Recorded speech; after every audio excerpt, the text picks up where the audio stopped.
Editors looking for a gig should hop to the end of this video. You are about to listen to Frog number 2. Play fights plus real fire.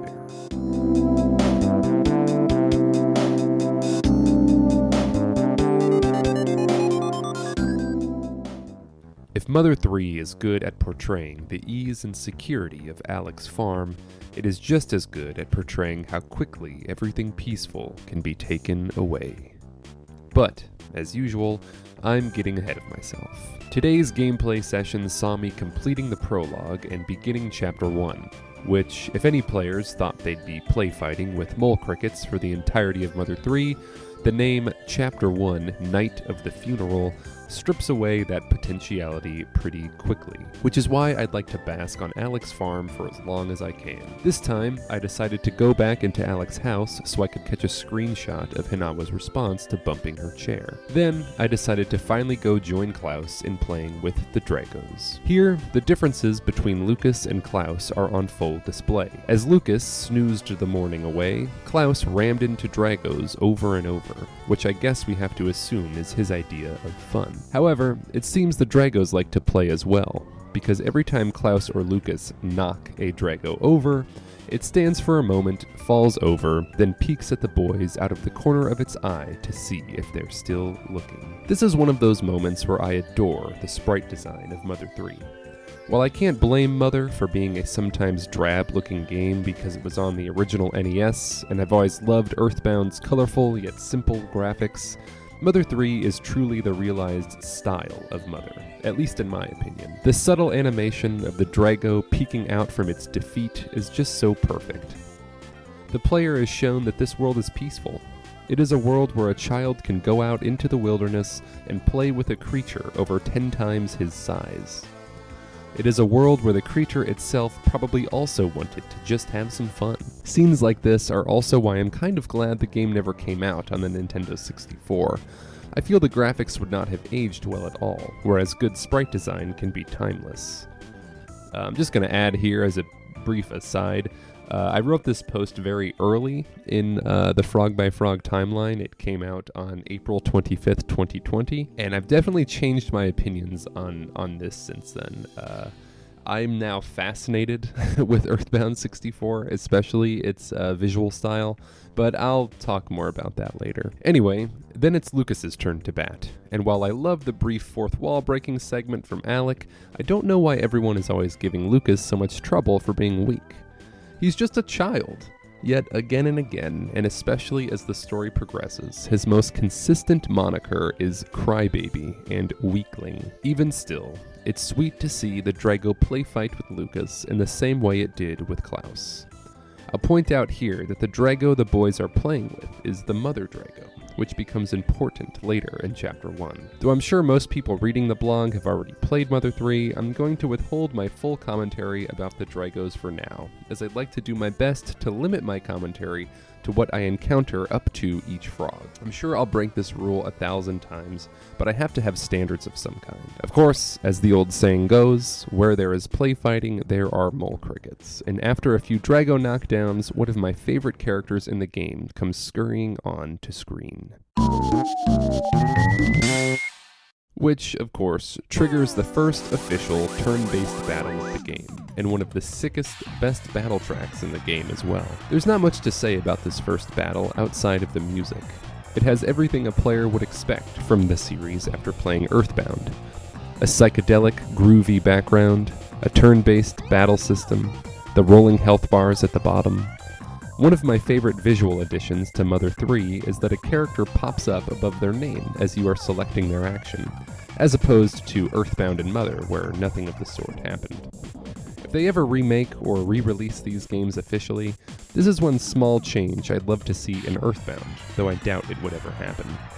I love the character designs so much in all three Mother games that I just want to see the characters as much as possible, even if it's just peeking over a little HP box. I really like this first short tutorial battle. Bothersome Guys is such a fast-paced, fun song, which I think matches the energy of the twins. Or, at least, it matches Klaus's energy. I can so easily imagine the feistier twin running circles around the mole cricket, shadowboxing like a riled-up Looney Tune. On the other hand, I can imagine Lucas being more bashful in his approach to the fight, sidestepping the cricket's attacks and gently pushing him back into the grass. I'll also mention that Itoi himself seems to have some sympathy for the mole cricket. Itoi specifically likes the mole cricket's career pivot later in the game, but we'll get to that when we get to it. I also wanted to quickly add here that Fame Gaming has a video about what happens when you lose to the mole cricket. There's actually some unique dialogue, there's a unique sprite that you can see, and a few other interesting little things that happen, both in the prologue and later in the game, if you actually lose to the mole cricket here. Just a great example of like, Mother 3, as I'll talk about later in this video, it might not have that same level of customization that you're going to see in something like a modern day RPG, but there are still all these little ways that it breaks up its own linearity and puts in little surprises for the player to find. So I highly recommend everybody check out the Fame Gaming video. It's called Mother 3 Losing Against the Mole Cricket. I also just want to say it's funny to me because the prologue is so short that I've always thought, clearly I've seen everything it has to offer. And yesterday I learned that I still haven't seen everything it has to offer. So don't let Mother 3 fool you. It has more secrets than it lets on. Okay, back to the video. For now, this poor little fella thinks he's so tough, but when Hinawa comes outside to tell the boys it's time for lunch, she steps on the would-be champion fighter and defeats him with ease. I love this on one hand because we get more humorous moments for Hinawa, and also, as Itoi points out, the mole cricket's fate is sort of an inversion of Buzzbuzz's fate in Earthbound. Buzzbuzz, a time-traveling bug, though he's not really a bug, fights alongside Ness in the opening segment of Earthbound, protecting him from the Starmen attackers with some powerful PSI moves. Unfortunately, Buzzbuzz is killed easily when Porky's mom swats him down. His fate is not so different than the mole cricket's. Even though the mole cricket's power is just an ideation he has in his mind, both of them are defeated by mothers. Though to be fair, Buzzbuzz's parting words speak of a prophecy and words of encouragement and desperation, while the mole cricket, promising a rematch someday, says, "See you there, bro." I can totally see Klaus becoming excited about the mole cricket's bro speak. The red-headed twin probably imagines himself fighting 200 mole crickets at once, swatting them aside with ease, as strong as his father. Alec then breaks the fourth wall once again to teach us how to save, encouraging folks to talk to frogs whenever they can, which makes me wonder why exactly Alec gets all the fourth wall breaking moments. It was probably just a decision of convenience, with Alec being Lucas and Klaus's grandfather and Hinawa's father, but I'm also reminded of Itoi's thoughts last week about hands-off parenting. While you could argue that speaking directly to the player isn't exactly hands-off, breaking the fourth wall away from other characters gives Alec a fun little double life. Sometimes he's the goofy, pun-slinging grandpa, other times he's our quiet, helpful guide, whispering us stage directions as the other characters hurry to the next scene. Anyway, I don't want to stay on this too long. I would point out Itoi's intention to approach the game's design from an older man's perspective rather than a child's, but more on that later. It's time to get to lunch. There's not much else to recap about the prologue as it winds down. I love this short scene between the boys and Hinawa, and I've gotta say, I like that a decision as simple as a favorite food gets to play out in a scene like this. Nowadays in video games, and especially RPGs, customization is king. You can customize a character's appearance, their voice, their home, their weapons, the way they talk, the way they run, the way they engage in sexual relations, etc., etc. And yet, in Mother 3, there's something effective and more personal about seeing the characters share a meal that has really been decided by me. Yes, it's something as simple and as silly as cabbage, and it only exists as a simple change in the game's text, but it works for me. It's a family eating their favorite food. And I like spending some time with Hinawa outside as she sends her letter to Flint. In general, I know Mother 3 lets go of some of the stuff that made Earthbound special, specifically the openness of the story. Mother 3 is much more linear, especially for the first 3 chapters, but this has never bothered me. Having a more on-rails experience develops so much character in so little time, and getting to know both Lucas's family and the residents of Tazmily has huge payoff later in the game. Which isn't to say I won't eventually talk about the main differences in Earthbound's and Mother 3's respective designs, because I think they are significant, but I also think Mother 3 sometimes gets shortchanged in how people view its design. I have heard and read people say that off the bat it isn't as funny as Earthbound, that it's slow, that it just doesn't feel like as much of an adventure. Part of me can't disagree that Earthbound certainly throws you into things and lets you go your own way, within certain parameters to be fair, but I've never found Mother 3 any less charming than anything Earthbound has to offer. Who knows? Maybe after Frog by Frog I'll do Phone by Phone and put Earthbound in the hot seat. Anyway, the prologue ends when Hinawa sends her letter away to Flint, tied on the leg of a pigeon. She tells Flint that the boys love the mountain air, that Klaus is as energetic and Lucas is as mild-mannered as ever. She promises they'll all get up to the mountains soon, and that she'll cook Flint some of his favorite cabbage right away. As the pigeon flies away, the sweet, homely song that had been playing drops in pitch, sounding flat as the shadow of a UFO passes overhead.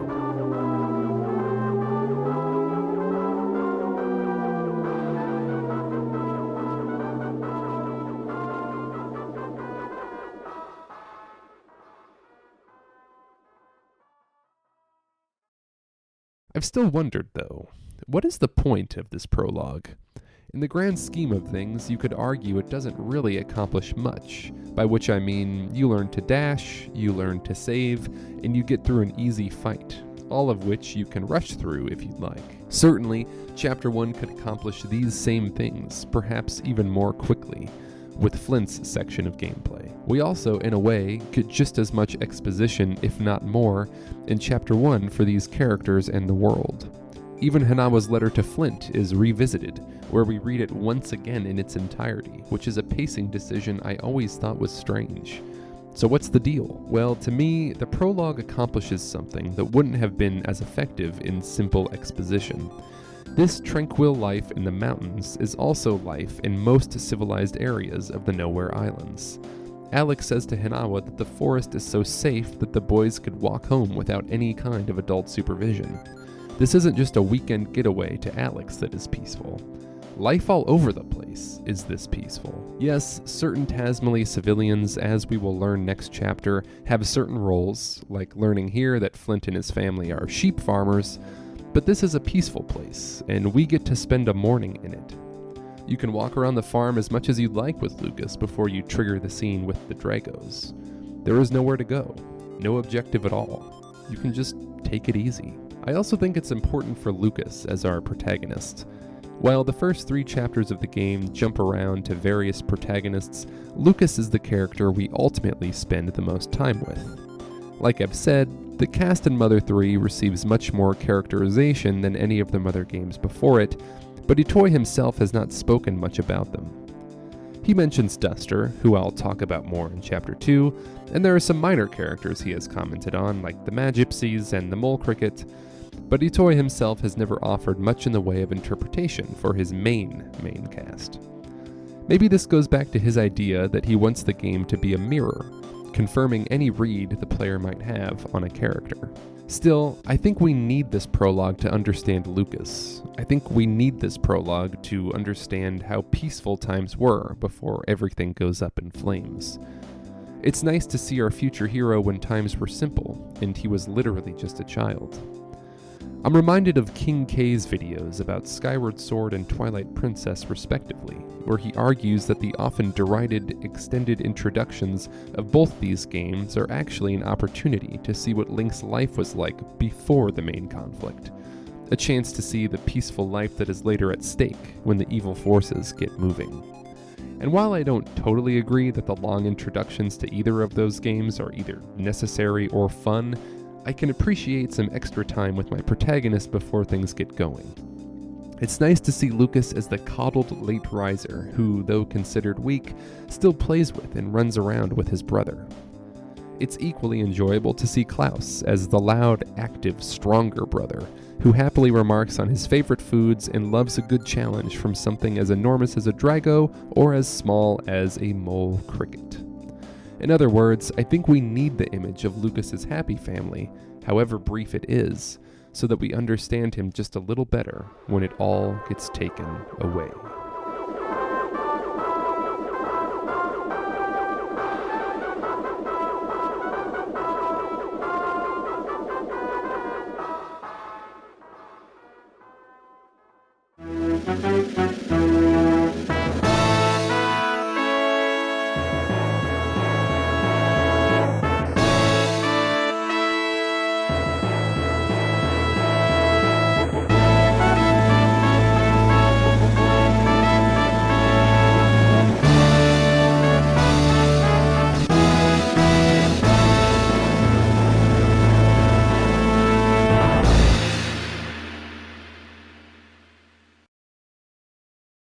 Who would lock a door in a village as peaceful as ours?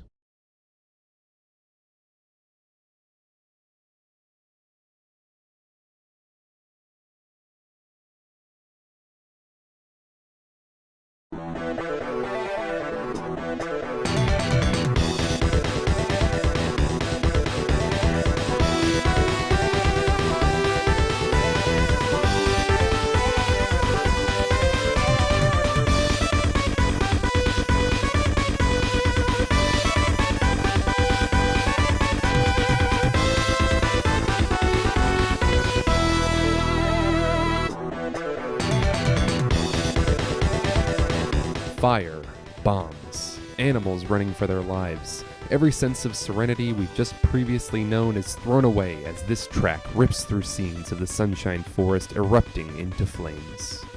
There's so much I love about the opening to Chapter 1, I don't even know where to start. I feel like I never know where to start, but I'm gonna do my best. For one, if some of Mother 3's songs use the theme of love as their motif, another set of songs use the Pigmask Army theme, Red the Bad Guys theme, as their central motif.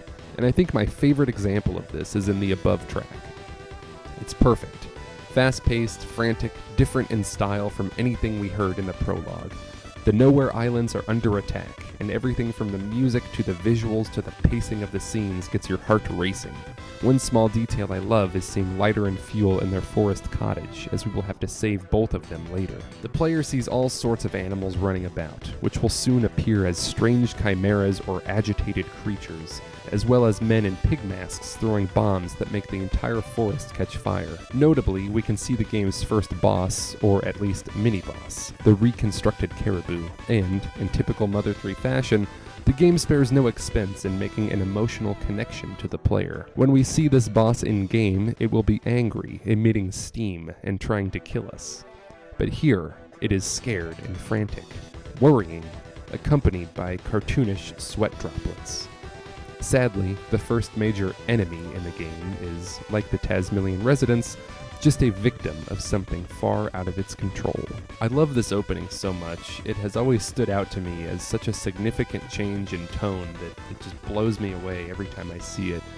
The visuals, the music, just how everything lines up together. Every time I see this scene, I feel like I'm seeing it for the first time, and I'm just blown away. Even the use of color is so excellent. I love these bright, saturated reds that just show you this entire forest is burning down. I love the decision to show the ground as red instead of green or a darkened blue for a nighttime grass. Everything is just on fire. Everything is red. The music is just ripping through the scene. There's bombs going off and animals running around. I truly am blown away every time I see this scene, even though it was rendered on a Game Boy Advance. If that doesn't make you sad, I'm sure Chapter 1 will get you before long. This is just the start.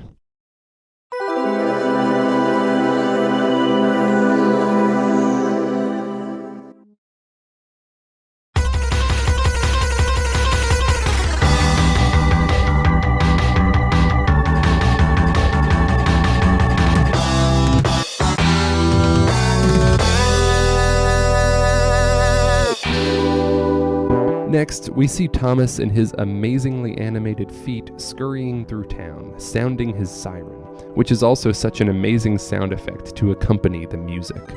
And I know I keep drooling over the introduction to Chapter 1, but I'm truly floored every time I play this game. To me, this intro is that masterpiece level type shit. The build-up is amazing. This is the inciting incident, the we need a hero moment, and Thomas runs past a hopping frog straight up to the hero's door. Though the hero doesn't answer right away.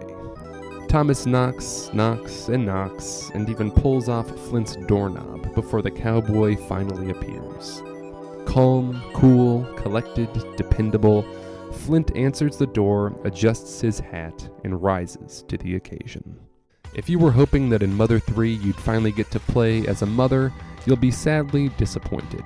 The first character we get to control for an extended amount of time is the father of the story, Flint. I'll write more in depth about Flint as Chapter 1 unfolds, because it's already been a long time since I've found a save frog, but I like Thomas's comment about Flint as a strong guy who does what he's told. I won't leap too far on this one, but I've wondered if that's Itoi poking fun at video games in general, and how, even in narrative-driven games like Mother 3, the player controls the character, making them do whatever they want. Again, I know this is a bit of an interpretive stretch, and I'm not trying to go all metafiction on everybody, but it's a funny thing for Thomas to say. And to be fair, Thomas specifically comments on how, in the Mother series, additional party members don't disappear when they join you, but actually follow right behind you and begin to form a line. I've always loved this joke, so if Thomas can feasibly kind of make a meta joke about the fact that he's walking behind Flint, I don't exactly think it's a far cry that he's making a comment about how players control characters, but that's neither here nor there. Also, Mother 3 and Itoi still find some levity even in the face of crisis. Look in the mirror with Flint and it'll tell you, "You're looking pretty handsome, but this is no time for that." Go talk to Boney and he'll tell you people are being too noisy. He's just being a good boy and staying in his doghouse. He also gives you your first weapon, a stick. It's sort of funny that Boney, not Flint, ends up being a mainstay in your party later in the game. Yet here we are, seeing his humble beginnings, hiding out in the doghouse. I think Boney is a bit underrated in Mother 3, but I'll talk about him more as well as the game progresses. He does have a moment in Chapter 1 that I think is one of the best parts of the entire game, and one of the best sequences of any RPG I've ever played. Man, I just love Mother 3. Well, if every great adventure starts by taking that first step out your front door, then every great save frog should be just around the corner. And while it might seem that a bunch of stuff happened in Mother 3, I've probably just overwritten. This was only another 11 minutes or so of gameplay, and now things are really heating up. And I still haven't even answered the question of why save frogs?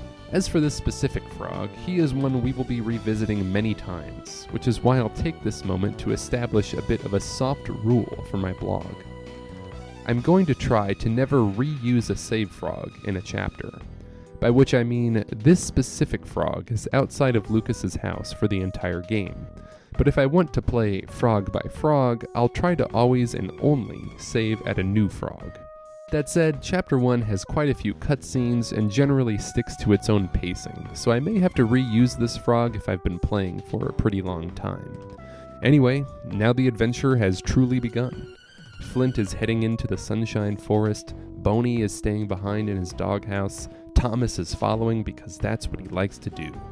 The save frog insists that we give his regards to the next frog we meet, which I promise him I'll do. I love Mother 3, but I don't love making these videos. Honestly, this is a blog project, and I'm a writer, so I would much rather spend my time writing than assembling things depressingly in iMovie.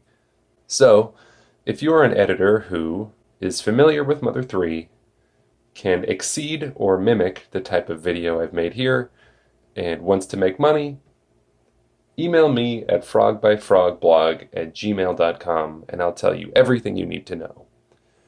Thanks.